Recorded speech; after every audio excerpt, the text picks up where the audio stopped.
Hello నమస్తే, నేను మీ Deepti and welcome to my channel HD Deepti. అందరూ ఎలా ఉన్నారండి? అందరూ కూడా జాగ్రత్తగా ఉండండి. క్లైమేట్ అనేది అటు ఇటు అవుతుంది కదండి, అందుకే కాస్త ఎక్కువ జాగ్రత్తలు తీసుకోండి. ఓకే, ఇక విషయంలోకి వెళ్దాం. ఈ నా వీడియోలో విశ్వకర్మ పూజ గురించి, అంటే అది ఎప్పుడు చేస్తారు, ఎలా చేస్తారు, ఎందుకు చేస్తారు, దాని కారణాలు అన్నింటిని గురించి చెప్తాను. అసలు చాలా ప్రాంతాల్లో ఇలా ఈ విధంగా విశ్వకర్మకు ఎంతో వైభవంగా పూజలు జరుగుతాయని కూడా తెలీదు. విశ్వకర్మ పూజ యొక్క పవిత్రమైన పండుగను విశ్వకర్మ జయంతి లేదా భద్ర సంక్రాంతి అని కూడా పిలుస్తారు. విశ్వకర్మ జయంతి ప్రతి సంవత్సరం సెప్టెంబర్ 17న జరుపుకుంటారు. విశ్వకర్మను విశ్వం యొక్క సృష్టికర్త మరియు మొదటి వాస్తుశిల్పి అని కూడా అంటారు. ఇది దైవిక వాస్తుశిల్పి అయిన భగవంతుడు విశ్వకర్మ వేడుకకు సంబంధించిన రోజు. విశ్వకర్మ బ్రహ్మదేవుని ఆజ్ఞతో ప్రపంచాన్ని సృష్టించాడని నమ్ముతారు.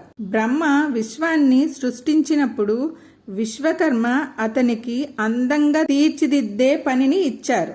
ఇది ప్రధానంగా కర్ణాటక, పశ్చిమ బెంగాల్, జార్ఖండ్, ఉత్తరప్రదేశ్, అస్సాం, బీహార్ మరియు త్రిపుర రాష్ట్రాల్లో ఘనంగా జరుపుకుంటారు.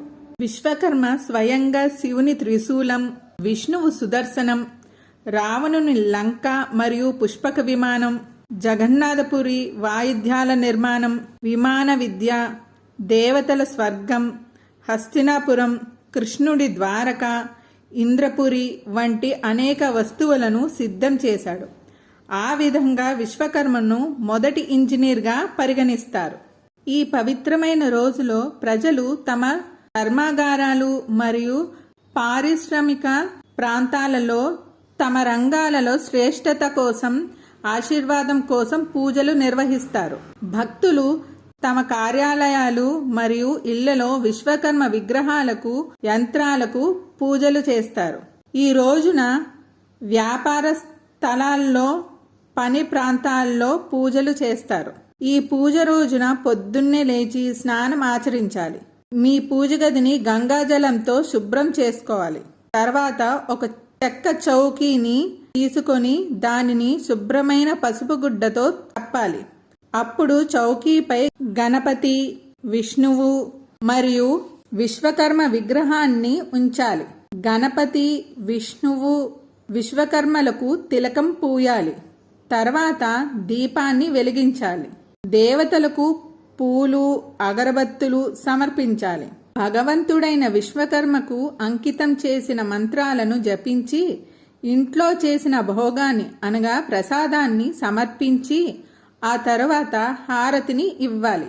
పూజా సమయంలో తెలిసి గాని తెలియక గాని చేసిన తప్పులకు క్షమించమని అడిగి పూజను ముగించాలి. విశ్వకర్మ మంత్రాలు: ఓం భగవాన్ విశ్వకర్మ దేవా శిల్పీహ గచ్చ సుప్రతిస్థో భవ. ఓం అనంతం నమః.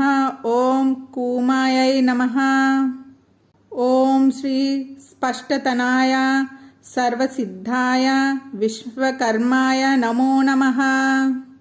విశ్వకర్మ స్తుతి: పంచవక్త్రం జటాజూటం పంచాదశ విలోచనం సద్యోజాతననం శ్వేతం వామదేవం తు కృష్ణకం అఘోరం రక్తవర్ణం తత్పురుషం పీతవర్ణకం ఈశానం శ్యామవర్ణం చ శరీరం హేమవర్ణకం దశబాహుం మహాకాయం కర్ణకుండలమండితం పీతాంబరం పుష్పమాలా నాయజ్ఞోపవీతనం రుద్రాక్షమాలాభరణం అగ్రచర్మోత్తరీయకం అక్షమాలం చ పద్మం చ నాగశూలపినాకినం డమరుం వీణాం బాణం చ శంఖచక్రకరానిత్వం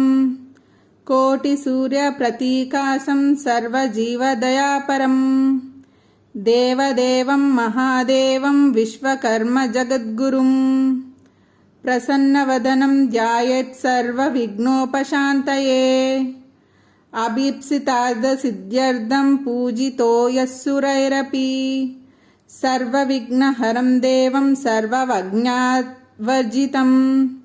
అహం ప్రజానాం భక్తనామత్యంతం భక్తిపూర్వకం సృజంతం విశ్వకర్మాణం నమో బ్రహ్మహితాయ చ. అంతేనండి. మళ్ళీ మరొక వీడియోలో మరొక కొత్త అంశంతో మళ్ళీ కలుద్దాం. ధన్యవాదాలు. ఈ వీడియో కనుక మీకు నచ్చినట్లయితే లైక్ చేసి సబ్స్క్రైబ్ చేసి కామెంట్ కూడా చేయండి. Thank you. బాయ్.